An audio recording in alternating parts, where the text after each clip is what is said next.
41st millennium. In the grim darkness of the far future, there is only war.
Dating back to humanity's dark age of technology, the Predator tank was the direct response of the newly discovered violent alien race, which by that time, humanity struggled to fend off the waves of brutish attacks and weapons by the orcs. And by the time it was fielded to battle, it was proven that the Predator tank was indeed a very capable vehicle. Its combination of heavier armor and weapons allowed the Predator tank to withstand even the mightiest of orc weaponry. And soon after that, the Predator tank became the standard fighting vehicle of all of mankind's armies, and would remain in that position throughout the years until the Great Crusade.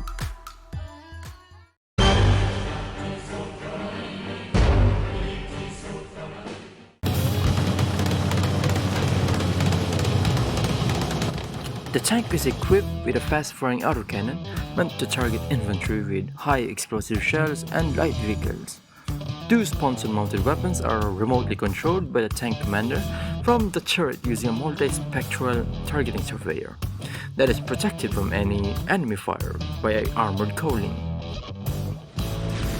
These sponson mounts are able to equip with a variety of weapons with heavy bolters and last cannon being the most common.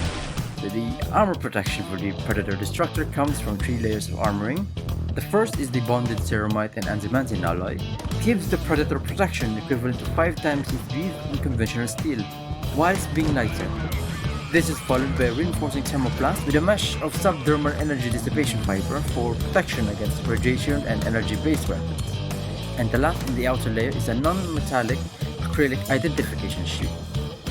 So all in all, this armor corresponds over 200mm of standard steel on the front of the Predator.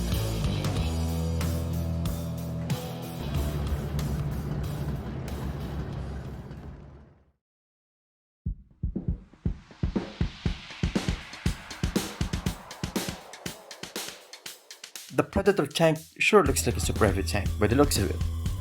But in World of Tanks Blitz, don't let it deceive you. Instead of playing it as a breakthrough tank, play it as a support tank, which happens to be also a support tank in its universe. Its sluggish mobility manages you to catch up with your fellow heavies and support them.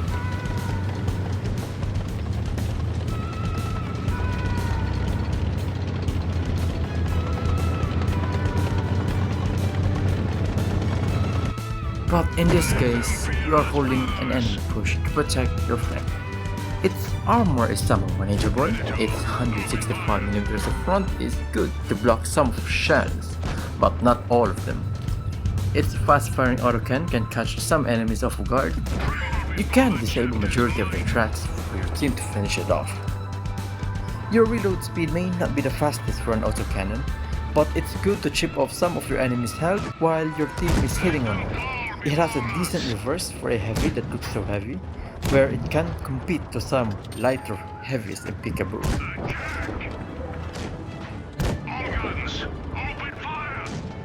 Because of your taller profile, you're susceptible to some tank destroyers, as they can penetrate your frontal armor and very to spot your profile.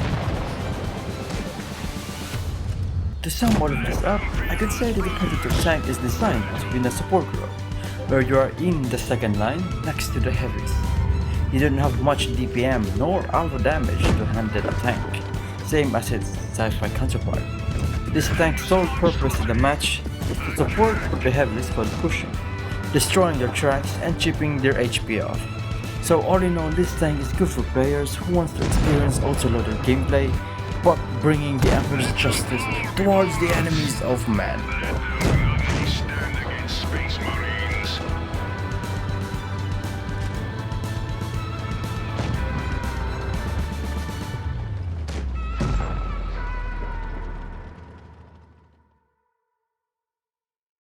Hello, it's me Marco. I'm sorry for the very delayed episodes. My PC went kaput like last couple of weeks ago, and turns out it was my motherboard who died, so it takes time to find a better one, and that's in my budget. So yeah, if you like this video, feel free to subscribe, it really helps the channel. And share to your friends and family. And most of all, stay loyal to the Emperor, and thank you so much for watching. Also, if you want to join our recording for these kinds of video, join our Discord and have a great day.